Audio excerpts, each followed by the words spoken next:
My name is Andrea Rosenthal, and my big subject is a project that I started 10 years ago that talks about an eating disorder that I used to have and still have, a binge eating disorder. And I have gone about it in different ways.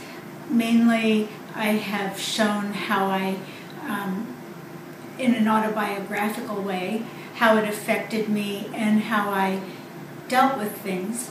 But in the last year or so, it's turned into something else, where I use a different work of art to illuminate a different kind of aspect of the problem.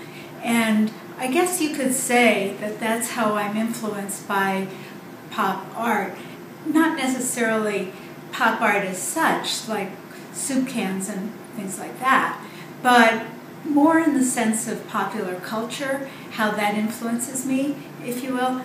And one example is the one that I entitled Yearning, right here, because it shows Christina's world and uses Andrew Wyeth's painting to illuminate how I felt as a teenager when I saw the impossibly thin models in 17 magazine. To make this image, I bought a pink 50s dress on eBay, and I went to the actual place where Christina's world was painted, which is in Cushing, Maine. And I found that I could actually go and photograph on the very same hill that Andrew Wyeth painted Christina struggling up. She was a cripple, and she lived in the house that she was trying to reach. The real house is beyond the tree. And I blew up a cover of 17 magazine, very large. I photographed it and mounted it on foam core and stood it up in the meadow. And I put my camera on a tripod and set the self-timer. And I ran around and tried till I got something where I was satisfied that I looked like the painting.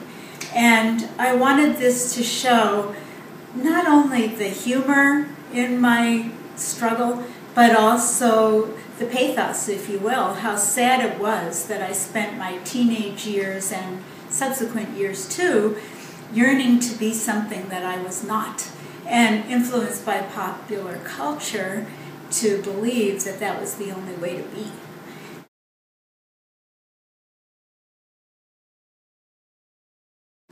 One of my main influences is an artist named Dwayne Michaels. He's a photographer who's a fine art photographer and has also done a great deal of work in the advertising industry.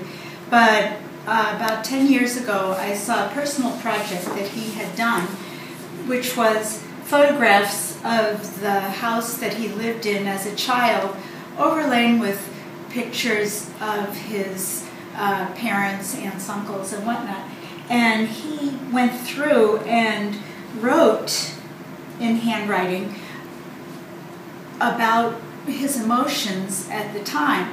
And some of his emotions were not too pretty. It wasn't like, oh, here's my aunt and uncle. I remember when they played the accordion and we all used to dance. No, it was like, here's my aunt and uncle, and I remember my uncle cheated on my aunt and how that made me feel. And then he wrote about how he found his sexual identity, and all of these things that I didn't know that you could say with photographs and could use photographs to show in terms of emotion. When I saw that, I said to myself, you can do that? And then I started on my Stations of the Scale project that I've shown you here.